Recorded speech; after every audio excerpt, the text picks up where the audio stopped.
M. Night Shyamalan is a curious filmmaker, one who creates whole worlds within and beyond the existence of the frame, which feel entirely tangible, but whom is often criticized as being tonally inconsistent or even pretentious. Initially well received with cult classics such as The Sixth Sense and Unbreakable, Shyamalan's reputation as a filmmaker has been derided by mainstream critics, who failed to see the profound beauty on display in his filmography. Shyamalan was crucified by critics for almost a decade, with Lady in the Water, The Happening, The Last Airbender, and After Earth receiving critical thrashings from those who once championed him early in his career. Only recently, with The Visit and Split, are critics once again recognizing Shyamalan as the important filmmaker he is. So what happened to Shyamalan? In my opinion, Shyamalan never left, and he has been blessing audiences consistently with masterpieces throughout his prolific career.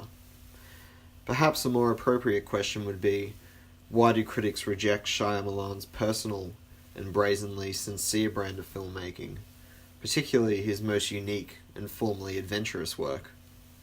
Lady in the Water can be viewed in the context of the first film made where Shyamalan was widely rejected by mainstream critics. This is also a film populated by characters whom cannot accept storytelling, hence the shunning of Bryce Dallas Howard's character, Story, by the other characters who populate the film. Small in scope in the sense that the film is set in the contained community of an apartment complex, Shyamalan fundamentally understands the inherent absurdness of the nature of storytelling, and hence we are treated to an emotional, spiritual, and metaphysical film experience. Shyamalan is a self-conscious filmmaker, seen through the inclusion of Bob Balaban's film critic, and this adds a metatextual level to a film obsessed with the nature of storytelling. Shyamalan followed up Lady in the Water with The Happening, perhaps one of the most important post-9/11 American films.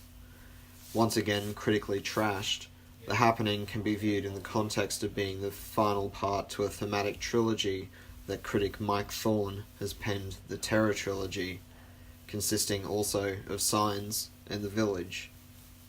This is the sort of film that people love to hate, but for me The Happening works exceptionally well when it is operating on the wavelength of friendly-faced absurdity.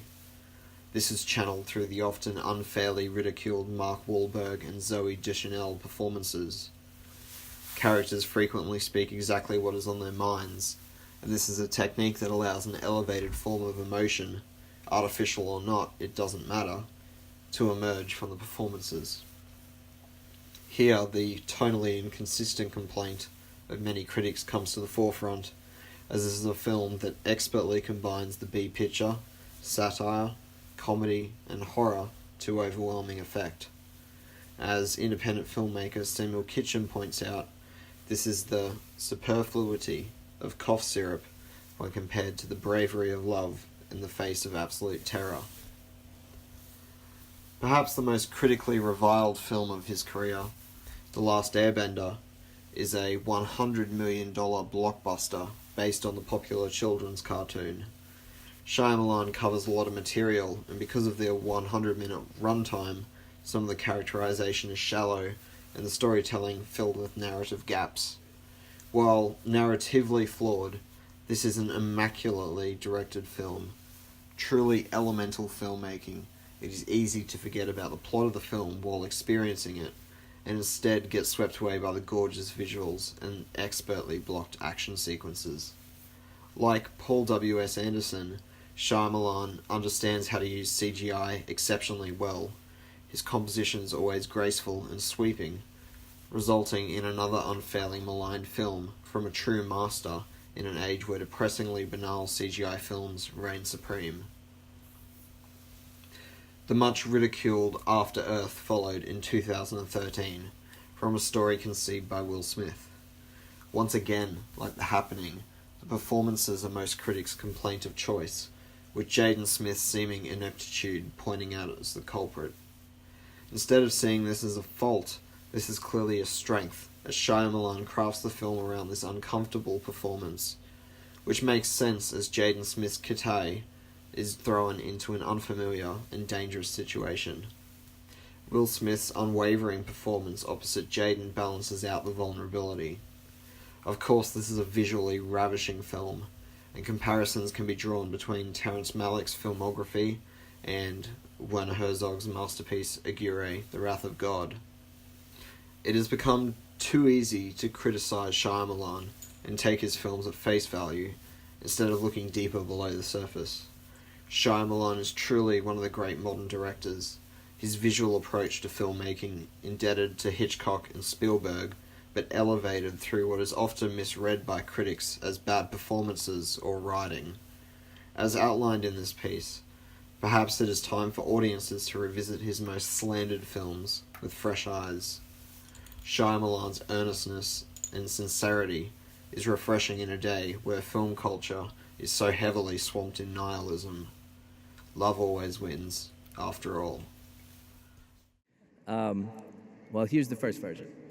Went to NYU Film School on 2 scholarships, graduated in a little over 3 years, made my first film at 21, making me one of the youngest professional filmmakers in history, sold an original script in one of the biggest bidding wars of the time, and then went on to be a writer on 3 films that went on to be the 3 biggest films of that year for 3 studios. One of them was A Sixth Sense. I wrote at 25, directed at 27, went on to become one of the biggest films of all time. Wrote and directed nonstop from then till now, culminating at over $3 billion in the theaters, most of which came from original movies out of my head. Word for word, I could argue that I am the highest paid writer in the world. I've been offered every franchise film you can imagine. Everything I've ever written since puberty has been offered to be made into a film. My films have opened #1 in every country in the world countless times. Most likely every adult in this stadium has seen one of my films. Most likely every one of these adults has given me money. I have never had a job other than a filmmaker. I walk into a room with other filmmakers, and the word I hear most often is honor. It's an honor to meet you. I meet artists from around the world, and they say, "You are an icon." So now here's the second version of my career. Made a film at 21. It was pulled from one theater in 2 weeks. Made a second film that was pulled from a handful of theaters in a couple weeks. The second film was reviewed by major reviewers and despised. 2-time failure at 24. Living in my parents' guest room with my new wife.